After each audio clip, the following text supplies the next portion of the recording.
Hey there viewers, it's Charlie. I'm back again with another Transformers review. And today's review is going to be on Age of the Primes Prima, or as the box says, Prima Prime. So, continuing on with the 13 primes, here we have the first prime, or I'm pretty sure in lore this is the first prime. So, yeah, it's pretty cool. So, looking at the box, of course we have, well, I'm just going to call this the 2025 Transformers packaging, because this is being used in Age of the Primes, it's being used in Studio Series now, so yeah. But here we have Prima in both modes. Of course, got his name right there, in gold, because he's one of the 13, got his symbol right there. This side we've got a nice picture of Prima, just wielding the Star Saber sword. This side we've got some of the primes, including Prima himself. The back got him in both modes. And yes, he does come with a Matrix. He also comes with a Star Saber, which is pretty cool. So yeah, that's pretty much it for the box.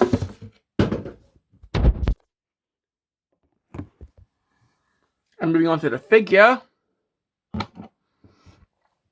Well, he transforms into a lunar rover, I guess.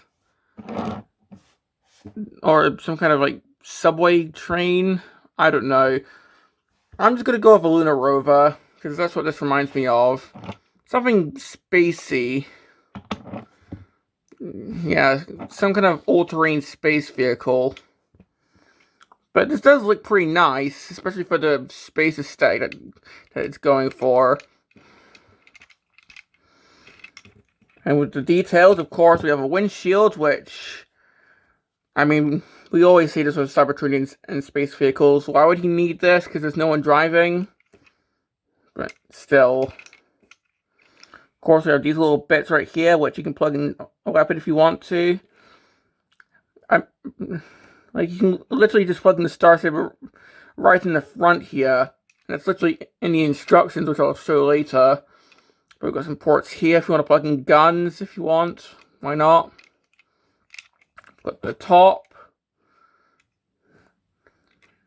Oh, yeah, very clearly that's the legs. But of course, got the wheels where the front ones are pinned in, and well, once everything's out of the way, these do roll pretty well. These ones are just clipped in. Yeah, these also roll pretty well too, but kind of rattly. But still, it does roll decently. So yeah, but you got them all stabilized. It does roll pretty well.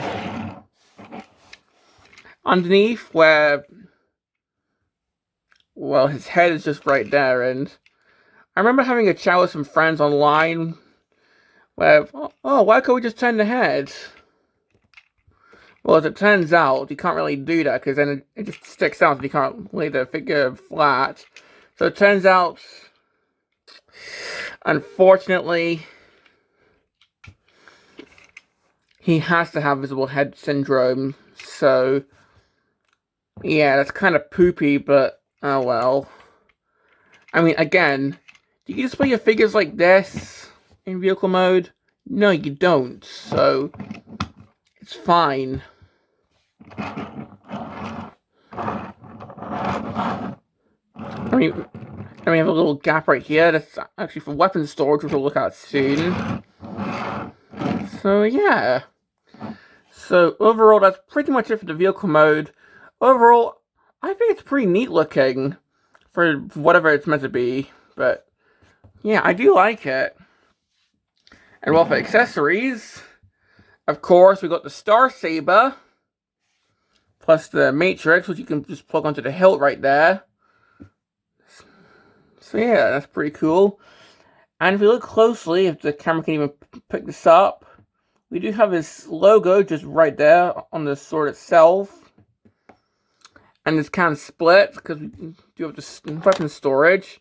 So if we just take everything off, the main blade can just store right in here. So it just goes right in there and kind of sticks out, but oh well. And you get, well, the actual sword hilt just plugs into one of these wheelbases here.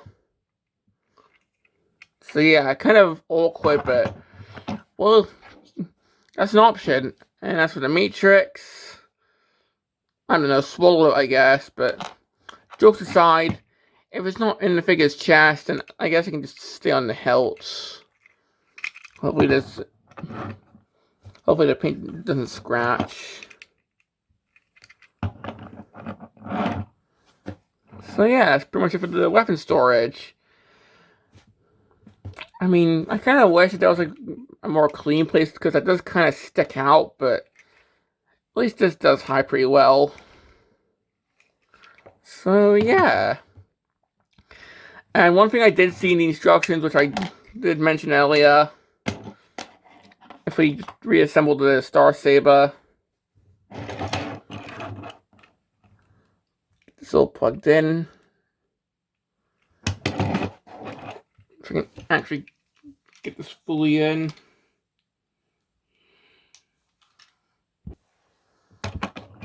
Well, we've got some kind of weird battering ram mode, which, I mean, okay. I kind of prefer the one that came with Magnus, where it's an actual battering ram and not just, I don't know, he's about to go jousting, but, I mean, hey, why not? Or if you don't want to split the sword apart, then you can probably just store this on the side. Then, yeah, that's an option too if you want to do that, but yeah, that's pretty much it for the vehicle mode. And obviously, seeing how this is Prima's first ever actual figure, of course not counting the little Prime Master from Power of the Primes, there's not really any comparisons to do, so let's just move on to the transformation.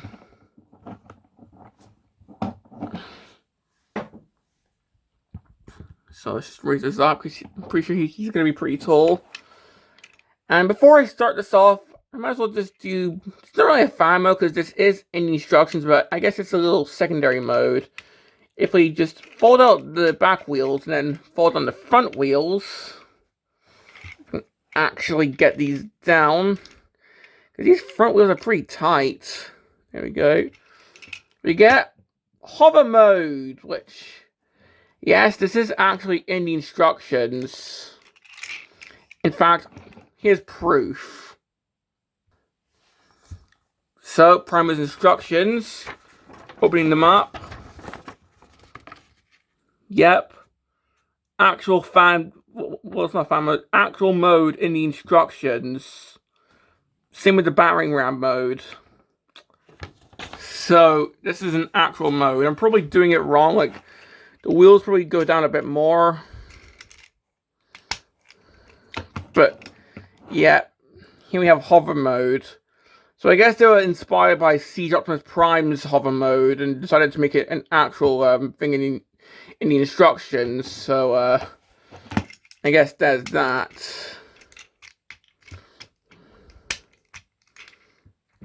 So, there.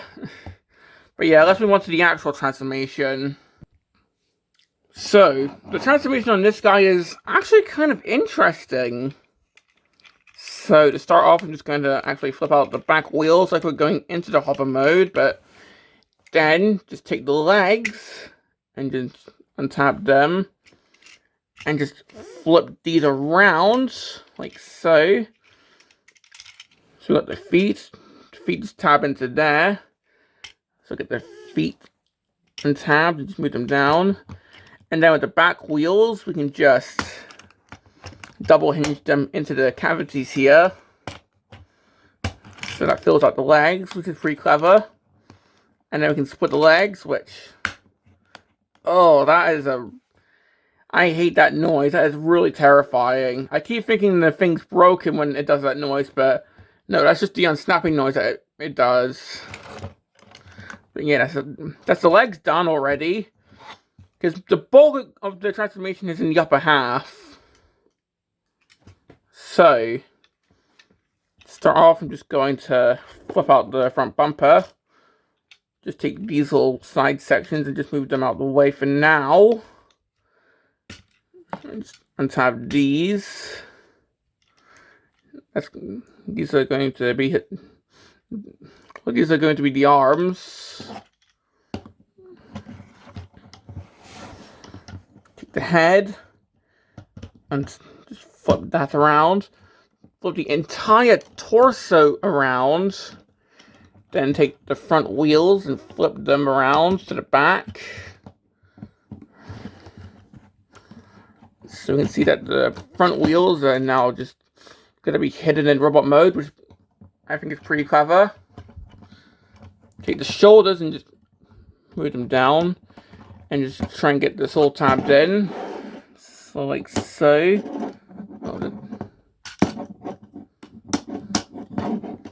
There we go. So tabbed in like so. These bits are going to form shoulder pads. So just move them back to where they were. Get the hands out. Fold up the forearm and just rotate it around. So that's one arm done. Do the same here. So get the hand out. Fold up the forearm and just rotate it. And here we have Prima and robot mode. And yeah, that's a pretty simple transformation. I mean, yeah, when I first did it, I was kind of confused on how stuff went. But once you figure it out, it's a pretty simple transformation, and it's pretty fun as well. And I'll be honest, with these 13, it makes me wonder, could they do any potential retools? I mean, I'm pretty sure they have no plans to, like, retool the 13, but could they? Like, with Prima, I'm pretty sure they could, like, do some blue and yellow for the Marvel appearance, but still. Or hell, maybe do this kind of like blue and gray for the cartoon appearance, because, well, let's look at the head. That head sculpt is based on how well, look. Need I say more? That robot was retconned into being Prima in the G1 cartoon, so they used that head sculpt for Prima here. Whereas I'm pretty sure that the rest of the body is based on how Prima appears in, like, Transformers lore, or, like, in the books and whatever. So we have this weird mishmash. So it's, like, most of Prima's, like, the aligned version, whereas the head's, like, the G1 cartoon version, which I'm sure a lot of people don't really like, but for me, I don't really mind it. So, yeah. And honestly, I just think that this is a cool looking robot. Like, from a glance, you probably wouldn't be able to tell that this guy transforms until I turn it around. And you can see the, well, the windshield. So, yeah. But anyway, of course, we can give him the Star Saber.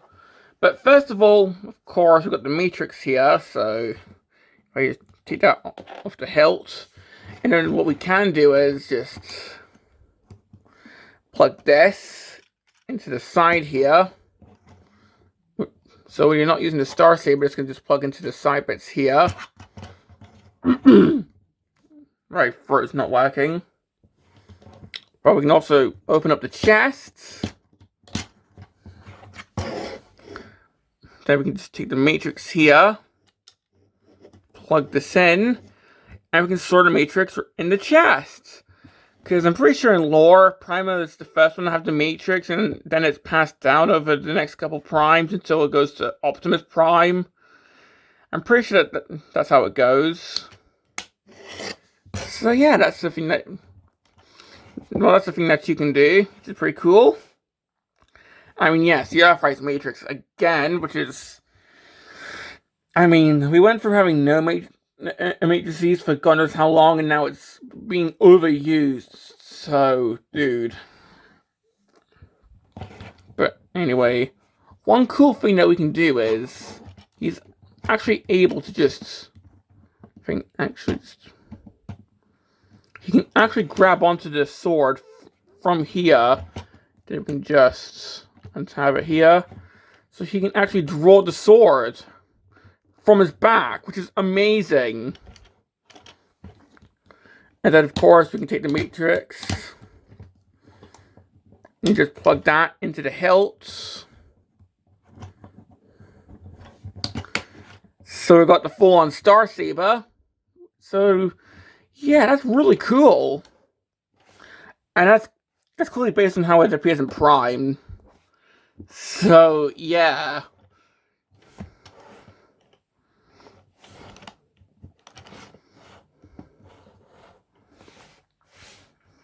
And this just looks really good. I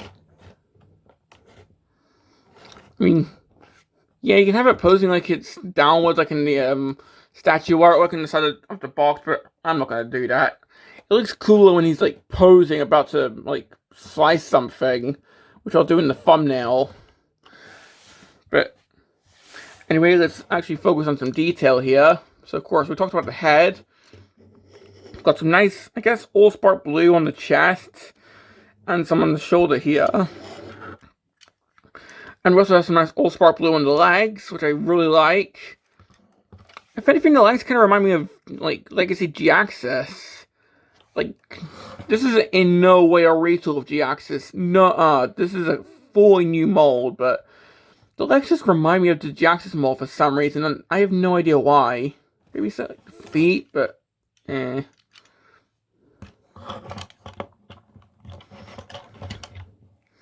But anyway, moving on. One cool thing, his hands actually do open up, which I really like. And I suppose we should just move on to the articulation, because of course I've got no other figures to compare him with, and I want to save putting all the 13 together until I get like all of them.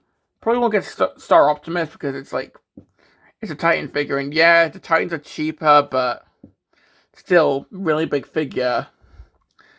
Would like to get it, but probably won't because it's a Titan, so I'll probably have like Nova Prime as my 13th or something, but I'll hold off like putting the 13 together until I have all of them, so expect that in like 2026 or something. But anyway, this guy's head, yeah, it's on a ball joint, so he can look, go side to side, so he can look up, he can look kind of down, but mostly he can look up. Of course, the arms can move. You have to get the pads out the way before he can T-pose. Yeah, like he can T-pose, just shoulder pads get in the way. Elbows, bicep rotation. More than 90 degrees there. Of course, hands can open. They can swivel and they can kind of go in because of how the arms transform. Now, one weird thing with the waist, like you see these side skirt pieces here, they move with the waist, which, okay, but yeah, like these move alongside the waist thing here, which is, yeah, I don't know. So you kind of have to be like cautious on how you move this guy. I don't think I've seen that with like skirt pieces before. So yeah, kind of weird. But yeah, these do move out the way so he can kick outwards. So he can do the splits if he wants. Of course, he can kick forward. Can't really kick back because there's no butt flap, unfortunately, but at least he can still move forward. In fact, he can kind of... this guy can arch his back, kind of, as you can see. But yeah, he can kick forward. knee about there. Kind of foops into place there, as you can see, or here. So there's that. Swivel there at the thigh. And pivot about there, and the feet can also kind of move. But yeah, this guy can do a lot of cool sword poses, like just having it on his back. Or he's about to attack someone. Like, yeah, I'm coming up with these poses in like a couple seconds, but if you take the time to think of poses, then I'm sure you can come up with some really, really good swordsman poses. So, yeah. Okay. I think that's one gripe, which I'll talk about in the complaints very soon.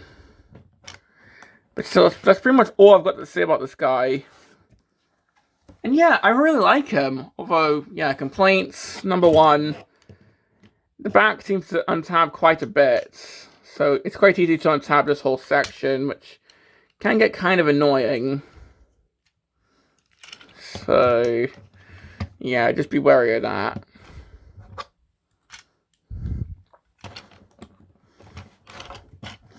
Also, the transformation can be kind of fiddly the first time you do it, and if you don't have things lined up, then he can wobble quite a bit, but that's only if you don't have the transformation fully lined up.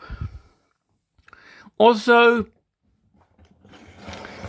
I just wish that we'd stop using this matrix, like, altogether, because, come on, this thing's like 5 years old at this point. It was first used in Earthrise. I get it, why it's here for Prima, because, you know, his whole thing is he was the first guy to have the Matrix, but still. I also don't like how the side skirts are attached to the waist, so it makes trying to move the waist kind of awkward. So, yeah.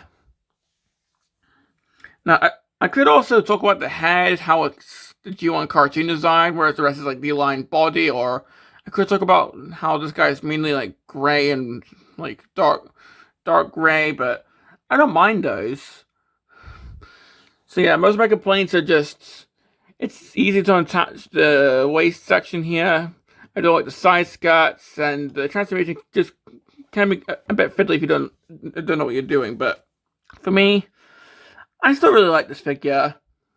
Is it my favorite out of the 13? Obviously no, because the Fawn exists. But still, this is a pretty solid figure, and I do really like it. But do I recommend it? Honestly, if you're trying to complete the 13, then obviously this guy's going to be needed, but I would say there's probably better figures than each of the primes out there. Like, Red Alert, for example, that guy is amazing, but this is still a really good figure, so if you're curious on him, then absolutely give this guy a shot, because, yeah, he looks kind of bland, but he still looks pretty cool once you get him into a good pose. And of course, as I said, if you're trying to complete the 13, then you're going to need this guy, but part of me kind of wishes that he had like the cartoon colors or the Marvel colors, but still, I do recommend this guy just because it's a fun, like, solid figure, and it's fun to flip back and forth, to be honest. So, yeah. So, this has been my review on Age of the Primes Prima, and this is Charlie Young, signing off.